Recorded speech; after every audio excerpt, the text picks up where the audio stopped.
Central Newcastle Theatre Company. I've been acting for nearly 7 years. Aloysius is my character for Effects of Change, and basically he's a father of two. He's a widower. He's a former first aider. His dream job is to be a doctor, and kind of in a roundabout way going into Aloysius's shoes, sort of say, like being the character of Aloysius. I think of him as a very strong person. He will do anything for his kids. He'll do anything for them. He's had a bit of tragedy in his life, especially the death of his wife. But more of a tragedy of a virus pandemic. So it's kind of he's finding it really hard. And he's trying to cure whoever's alive, because at the moment he's a lone survivor. So that he thinks, and he hopes that his children are safe, because he's managed to hopefully take them away from the affected zone, as in take them somewhere for safety. He can go with them, of course, but he took them away for safety reasons. But yeah, so like I said, he'll do anything for his kids. I mean, I've been so many other characters as well, apart from being Aloysius for Effects of Change. I've been Uncle Bob in Lost and Found. I've even been the iconic blue alien from Xenos Falls. Yeah, that was fun. And I've also been Charlie for Clever Corvid, which kind of represented me in a robot way, being a very enthusiastic Trekkie. So yeah. But anyways, without further ado, here's Aloysius Thomas. Don't forget to like, comment, subscribe, only if you want to. See you for Project 3. But yeah, here's Aloysius.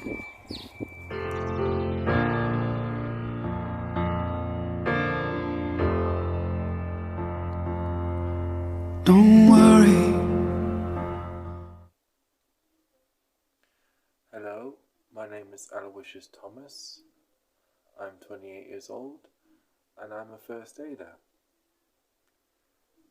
I've been a first aider for about 5 years.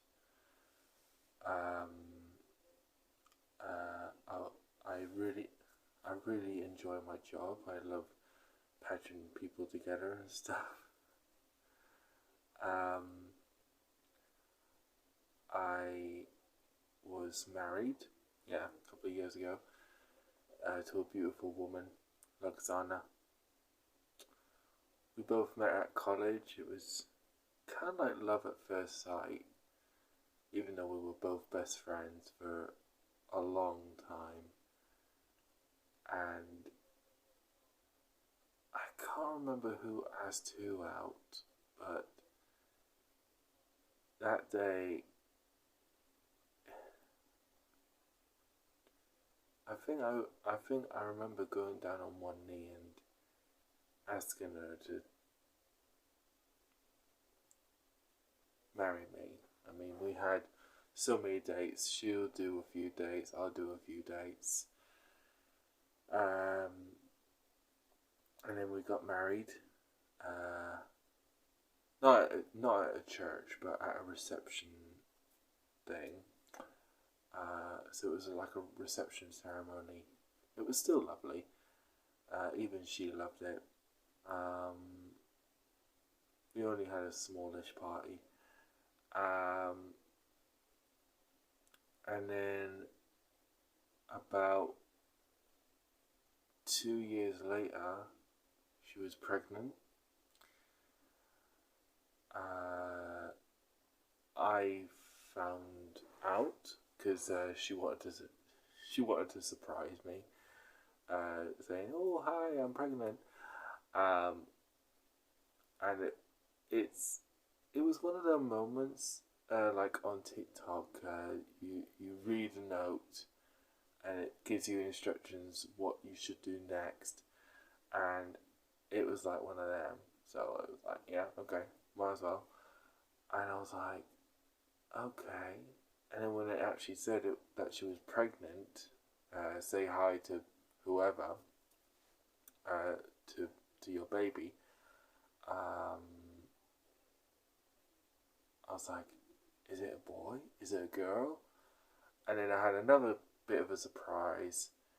Uh, about a couple of months later, it was the gender reveal. So another TikTok. It was another TikTok type thing, and then I was like, I don't care if it's a boy or a girl. I'm just happy that I'm a dad. And I remember popping a balloon, and it was pink. It was pink confetti. So straight away, I was like, oh, it's a girl, Brill. That's awesome. And that's when Aya came in. Yeah, we named her after a very fearless character from Game of Thrones. Unfortunately, at school she was bullied for it, but between me and Luxana, we were both proud parents with the way she stood up to the bullies, even though the school wasn't really impressed. But someone's got to stand up to the bullies these days. Anyways, I'm going ahead of myself. By the time she turned about 3, well, 2.5 actually, Luxana discovered that she was pregnant yet again. And we were like, now this time at first, we were so happy having the first baby. It was the second baby, we were like, okay, we're shocked, we're happy.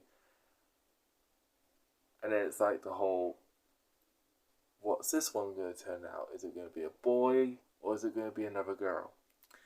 And again, Luxana this time, she didn't do any more surprises. She was just like, okay, I'm gonna be. She actually texted me saying, I want you to be with me for the gender reveal. So I thought, okay, this is a different approach. And it turned out to be a boy. We named him Damien. Yeah, it was one of them unique names. Well, not a unique name, but one of them names you get used to. So yeah, we named him Damien. And I and Damien, oh my god, you can tell they're brother and sister. One minute they'll love each other and you can never separate them. Another time, you have to separate them because they will fight each other like crazy. But other than that, they look after each other, and that's what I'm proud of. And that's speaking from a dad's point of view. But then a tragedy happened before another tragedy. Last year, Luxana, me and her, we were in a car while Damien and Aya were getting looked after by childminders. So we were in the car and it happened so fast. It just happened so quick. We were having a conversation about something and I can't remember what now. And I remember the phone ringing and it was the doctors. I don't know what it was for, but I know it was for Luxana. So I thought, and then that day, she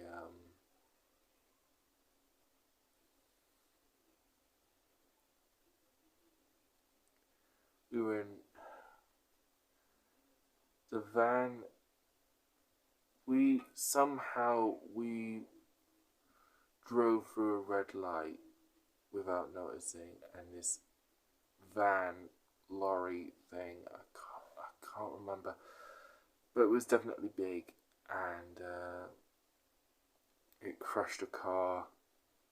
We were flipped, I don't know how many times. The air pockets blew. Uh, the glass was smashed. My shoulder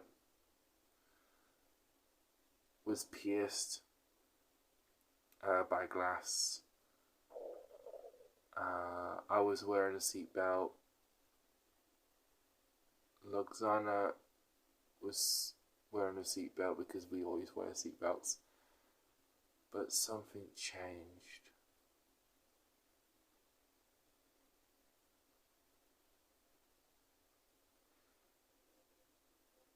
I don't know why this happened.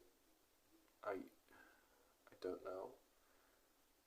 But that day, when I woke up,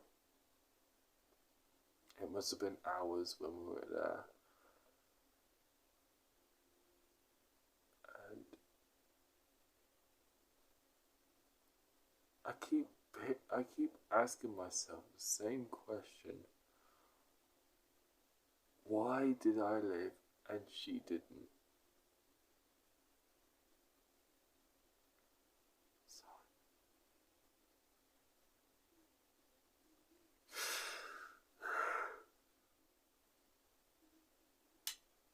that day, I kept asking myself kept asking myself the same questions.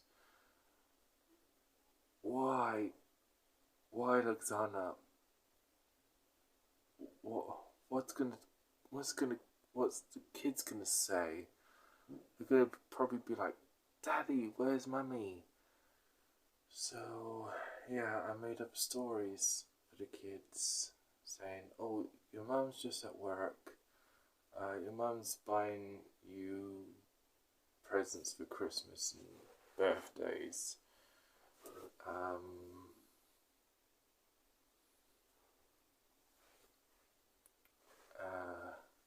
I just, what kind of a father keeps lying to his kids? It's not right. I mean, Damien was what, 4, and Aya was just about just about to turn 8. And from then, I should have told him the truth, that saying your mum's in a better place, instead of making excuses. Keeps going, oh, your mum's at work, your mum's thinking about you. Oh, I talked to your mum on the phone, saying, oh, that she's alright and stuff. And it's always, when is she gonna be back? And I'm like, I keep telling them that she'll be back soon, she'll be back. I don't know. I just kept lying to them, and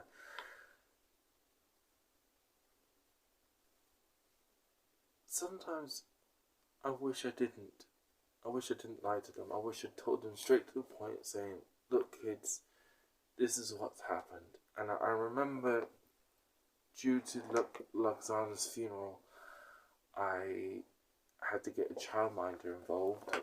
I had to tell her to look after the kids while I'll see Luxana get cremated. And I had to lower my voice so the kids didn't hear.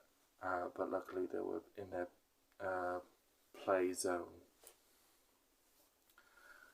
And then, after a couple of months after her death, it just seemed to get worse. There was a news broadcast, people dropping like flies, as in people were dying from an unknown illness, and we were nearly at a widespread panic, thinking, is this like another pandemic? So we did kind of set off, not an alarm, but it was more like, please remain calm, evacuate the city, wear your mask, and all the rest of it at all times. So I remember Damien turned 5. This was literally his 5th birthday. This happened, and I had to tell the kids, Aya and Damien, to go on the helicopter and go away from this place. And they just kept going, Daddy, I'm not gonna go. And I was like, you have to, but Daddy's gonna stay here. I'll be home soon. And I haven't seen him since. And my dream job is to be a doctor. So what I'm doing at the moment is trying to find a cure for this. At the moment, I'm calling it a life-sucking virus, because that's basically what it is. Because I've seen it. I've seen so many people on the floor. The first symptom I noticed, it's not a cough per se, but it kind of acts like a cold. Like, you get the sniffles and stuff like that, and you think, oh, it's just a cold. And then it turns out to be that they're shivering, as in they're not getting enough body heat, where you should have quite a lot of hot body heat, but this was unlike anything I've ever seen before. The third symptom, from the legs to the arms, would start to go numb. And I noticed with one of them, they were like, I can't move. I thought, oh my God. And I didn't want to be in that situation in case if it's contact, like actual contact that will cause this. So I thought, right, okay, I'm keeping my distance.